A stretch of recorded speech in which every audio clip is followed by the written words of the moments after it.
है, यहाँ तक हुआ है, जिसमें हम लोग बात कर रहे हैं कोलिनर्जिक जो कोलिनो एंटी कोलिनर्जिक के यूजेस की। तो कोलिनर्जिक क्राइसिस में दे रहे हैं एट्रोपिन को, एंटी मस्क्रीनिक थेरेपी मतलब एट्रोपिन एंटी मस्क्रीनिक थेरेपी में दे रहे हैं। और बस ये लिखा है ड्यूरेशन ऑफ एक्शन, जो कि याद करने की बिल्कुल भी ज़रूरत नहीं है, ये नहीं पूछा जाता।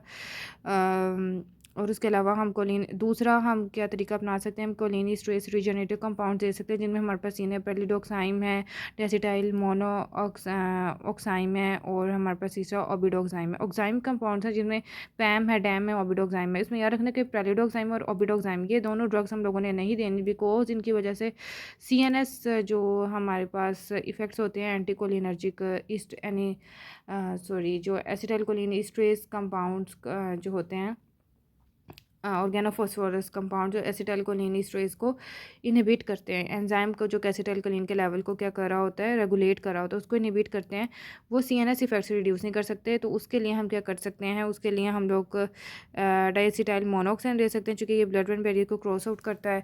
और इनमें जो आप लोगों ने बात याद रखनी है कि इनके अंदर याद रखना है कि इनका मैकेनिज्म ऑफ एक्शन कैसे, तो ये प्रेलिडोक्साइम या डाइएसिटाइल मोनोक्साइम जो होते हैं ना, इनके पास अफिनिटी होती है फॉस्फोरस एटम के लिए।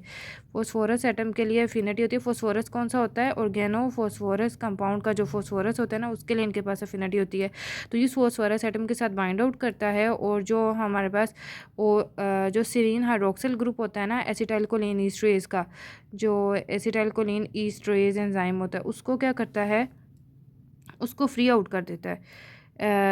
यहाँ पे लिखा भी हुआ कि the enzyme group has a very high affinity for phosphorus atom which it competes with the serine. मतलब यहाँ तो एसिटाइलकोलिन स्ट्रेस का OH कंपाउंड बाइंड करेगा इनके साथ, यहाँ जाके ऑर्गेनोफॉस्फोरस का कंपाउंड इनके साथ बाइंड करेगा। तो ये वाला स्ट्रक्चर है ना, C डबल बॉन्ड और NOH, इसके लिए अफिनिटी, इसके पास अफिनिटी है फॉस्फोरस के लिए ज़्यादा, तो ये कंपाउंड क्या हो जाएगा, फ्री। और what is this compound, this compound is absolutely acetylcholine stress, तो हमारे पास एसिटाइलकोलिन फ्री हो जाएगा और हम एसिटाइलकोलिन को दोबारा से रेगुलेट कर सकते हैं।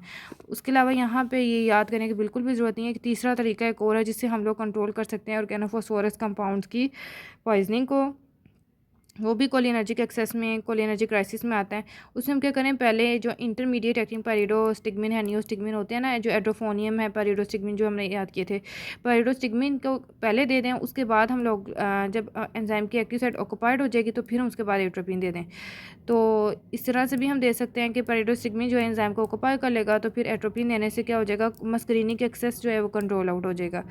और मशरूम पॉइजनिंग है, मशरूम पॉइजनिंग में हमारे पास डिफरेंट मशरूम्स होते हैं जिनमें एसिटाइलकोलिन का लेवल ज़्यादा होता है, चूँकि वो कोलिनर्जिक लाइक इफेक्ट्स इंट्रोड्यूस करवाते हैं। तो उनके जैसे यहाँ पे नाम भी लिखा हुआ है, आइनोसाइब स्पीशीज़ के, आइनोसिब स्पीशीज़ की वजह से जो एक्सेस जो सिम्टम्स होते हैं उनके लिए हम दे सकते हैं एट्रोपिन को।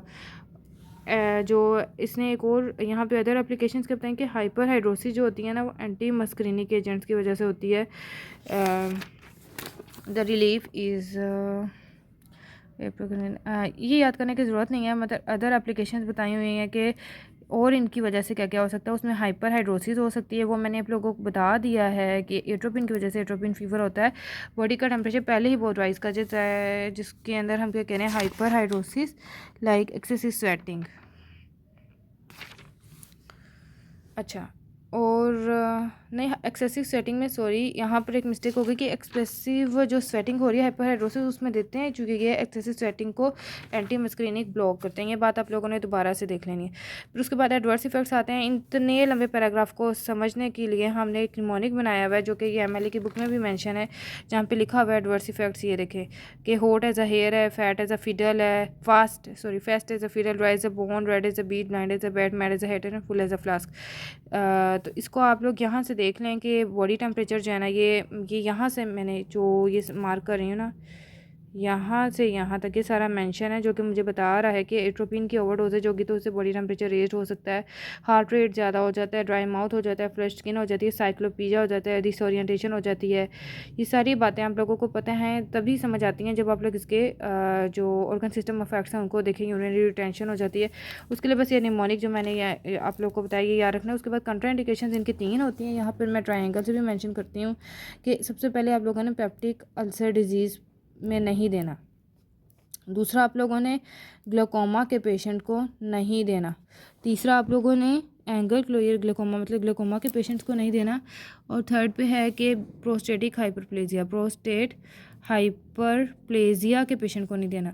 इसकी रीज़न बता देती हूँ आप लोगों को। ग्लाइकोमा में चूँकि इमीडियासिस कोज कराता है और साथ साइक्लोपीजिया कोज कराता है, तो ग्लाइकोमा के सिम्टम्स वर्सन हो जाते हैं, एंटीरियर चैम्बर ओपन हो जाता है, कैनान और श्लेम जो है वो एक्वस ह्यूमर को ड्रेन नहीं कर पाती। इसका स्ट्रक्चर जब मैं आप लोगों को एक्सप्लेन करूँगी, जब हम बीटा ब्लॉकर्स के बारे में बात करेंगे जो कि हम ग्लाइकोमा के ट्रीटमेंट में देते हैं, तब मैं डिटेल से समझाऊंगी। बट अभी याद रखने के ग्लाइकोमा के ट्रीटमेंट में हम लोग अगर ग्लाइकोमा वाला पेशेंट है तो हमने ध्यान से देनी है इन ड्रग्स को, ठीक है। और दूसरा पेप्टिक अल्सर डिजीज़ में नहीं देना, चूँकि उसमें ये सिक्रेशंस को रिड्यूस कर देता है, जीआईटी की सिक्रेशंस को रिड्यूस करता है। तो कुछ सिक्रेशंस जो कि एचसीएल के एक्शन को नलीफाई करी होती है वो भी रिड्यूस हो जाती है, मिकोजा प्रोटेक्शन बिल्कुल रिड्यूस हो जाती है। मोटिलिटी को बेसिकली ये रिड्यूस कर रहा है, जिसकी वजह से स्टमक के अंदर फूड ज़्यादा रहेगी तो अल्सर के चांसेस ज़्यादा हो सकते हैं, फूड इरिटेट करिए, कोई भी स्पाइस वगैरह जो है। तीसरा यहाँ पर लिखा हुआ है कि प्रोस्टेट हाइपरप्लेजिया, और उसमें मैंने बता दिया कि चूँकि ये ब्लैडर को रिलैक्स करता है, तो जो भी चीज़ रिलैक्स करेगी तो वो जो टेंशन तो कॉज करेगी, उसकी सिम्टम्स वर्सन हो सकते हैं। दूसरे यहाँ पे गैंग्लियन ब्लॉकिंग ड्रग्स है, उसमें आप लोगों ने नाम यह रखना है कि हेक्सामिथाइल अमोनियम है, मिकैलामीन है और टेट्राइथाइल अमोनियम है, एसिटाइलकोलिन है। मिकैम से या रखा हेक्सामिथाइल अमोनियम। इनमें जो टेट्राइथाइल अमोनियम में सबसे पहले ईजाद हुआ था।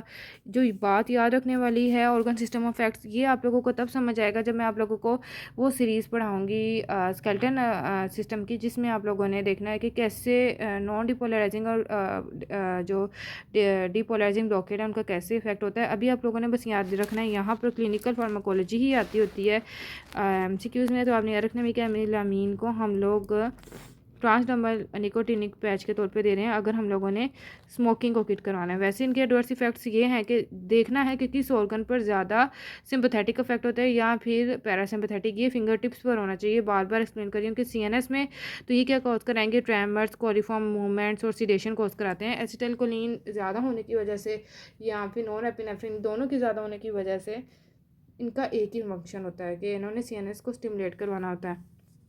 कार्डियोवैस्कुलर में हार्ट में ब्रेडिकार्डिया कोज कराते हैं और ब्लड प्रेशर ये रेज करवाते हैं। ये सारी जो कहानी है ना उसका मकसद ये है। और डोमिनेशन जो होगी ना, जो जिस ऑर्गन पर जो सिस्टम डोमिनेट करता है उससे एक्सप्लेन करना है। जीआईटी के अंदर सिक्रेशंस इंक्रीज़ हो रही हैं, जीआईटी के अंदर जो इफेक्ट होता है पैरासिम्पथेटिक का ज़्यादा होगा तो सिक्रेशंस क्या होंगी वो भी ज़्यादा होंगी, वो इनहिबिट हो जाएंगी, ठीक है, रिड्यूस हो जाएंगी, क्योंकि हम गैंग्लिया को ब्लॉक कर रहे हैं। अदर सिस्टम में यूरिनरी रिटेंशन हो सकती है, सेक्शुअल डिसफंक्शन हो सकते हैं। ये सारे जो इफेक्ट्स हैं तब समझ आते हैं जब हम एक सिंपल एक चीज़ समझें कि ये हमारे पास एक जैसे सेल बॉडी हो गया, ये न्यूरॉन का क्या हो गया, टर्मिनल हो गया, ये न्यूरॉन टर्मिनल, ये एक्सॉन हो गया। फिर ये हमारे पास नेक्स्ट सेल बॉडी आती है और इस तरह ये हमारे पास न्यूरॉन टर्मिनल और ये एक्सॉन है। तो ये क्या करते हैं, यहाँ पर जो हमारे पास एसिटाइलकोलिन रिलीज़ हो रही है जिसने जाकर अपने रिसेप्टर पर मस्करीनिक पर एक्ट करना है। एसिटाइलकोलिन प्री गैंग्लियोनिक, एड्रीनर्जिक और कोलिनर्जिक, ये प्री गैंग्लियोनिक पार्ट है, ये पोस्ट गैंग्लियोनिक पार्ट है। तो एसिटाइलकोलिन तो प्री गैंग्लियोनिक, एड्रीनर्जिक या कोलिनर्जिक दोनों से रिलीज़ होती है। इसने जाकर मस्करीन के ऊपर बाइंड करना है या फिर इसने जाकर जो है ना सिंपैथेटिक कोलिनर्जिक जो स्वेट ग्लैंड्स होते हैं उन पर बाइंड करना है। सिंपैथेटिक में भी और पैरासिम्पैथेटिक में भी दोनों में क्या रिलीज़ होती है, एसिटाइलकोलिन। तो इस एसिटाइलकोलिन के रिलीज़ को अगर हम ब्लॉक कर देंगे तो ज़ाहिर बात है सिंपैथेटिक का भी काम आगे नहीं बढ़ेगा, क्योंकि यहीं से तो आगे स्टार्ट होगा कि मस्करीन पर जा रहा है या फिर एसिटाइलकोलिन है पोस्ट गैंग्लियोनिक सिंपैथेटिक न्यूरॉन को स्टिमुलेट आउट करना है। बेशक उनका न्यूरोट्रांसमीटर आगे जाके जो भी डिफरेंट हो, बट यहाँ से एसिटाइलकोलिन रिलीज़ होगा, इस गैंग्लिया को स्टिमुलेट करेगा तो आगे जाके ये एसिटाइलकोलिन रिलीज़ करवाएगा या फिर ये यहाँ पर क्या उसे कहते हैं एसिटाइलकोलिन या फिर सॉरी नोरेपिनेफ्रिन वगैरह या फिर एसिटाइलकोलिन पोस्ट गैंग्लियोनिक जो हमारे पास टर्मिनल वहाँ से रिलीज़ करवाएगा। तो ये अगर रिड्यूस हो जाएगा तो सिंपैथेटिक और पैरासिम्पैथेटिक सिस्टम जो है ना, सिंपैथेटिक और जो पैरासिम्पैथेटिक वो दोनों फेल आउट हो जाएंगे। उनके फेल होने की वजह से क्या होगा, हमारे पास जो सिस्टम जिस पे ज़्यादा डोमिनेट कर रहा था ऑर्गन पे वो इफेक्ट नहीं आएंगे। उसकी वजह से हम लोगों ने खुद ही इसको ये बात समझ आए ना, तो हम इस सिस्टम्स को खुद ही एक्सप्लेन कर सकते हैं कि हार्ट पर ज़्यादा पैरासिम्पैथेटिक डोमिनेट करता है, किडनी पर जीआईटी पर ज़्यादा पैरासिम्पैथेटिक डोमिनेट करता है, ब्लड वेसल पर ज़्यादा सिम्पैथेटिक करता है। बस ये सारी बात है और इसमें हमारा जो एंटीकोलिनर्जिक वाला चैप्टर है वो कम्प्लीट हो गया। आप लोगों को जो भी कन्फ्यूजन आप लोगों ने कमेंट्स में मेरे साथ क्लियर करनी है लाजमी, और इस वीडियो को लाइक शेयर और सब्सक्राइब लाजमी करना है और अपने दोस्तों में भी ट्रांसफ़र करना है ताकि सबका भला हो जाए। मुझे कोई ज़रूरत नहीं थी कि मैं बिग कैटन से बनाऊँ, बट आप लोग ये देखेंगे और साथ आप लोग मिनी देखेंगे। मिनी बाद में एंड पे वो भी सीरीज़ में मैं बता दूँगी कि उसका लास्ट में टेबल ही करना होता है। यहाँ से समझने वाली मेन बेसिक्स हैं। अगर क्लास में लेक्चर वगैरह समझ नहीं आ रहा, जो कि आजकल एक ट्रेंड चल गया है कि उस तरह से एक्सप्लेन नहीं किया जाता और बच्चे भी इतना बॉदर नहीं करते, उस वजह से मैंने ये वीडियोस बनाई हैं। इंशाल्लाह आप लोगों को ज़रूर हेल्पफुल होंगे। जिसको इस वीडियो से ज़रा सा भी फ़ायदा हुआ उसने मुझे दुआओं में ज़रूर याद रखना है और इन वीडियोज़ को अपने दोस्तों को भी रेफ़र करना है। अल्लाह हाफ़िज़।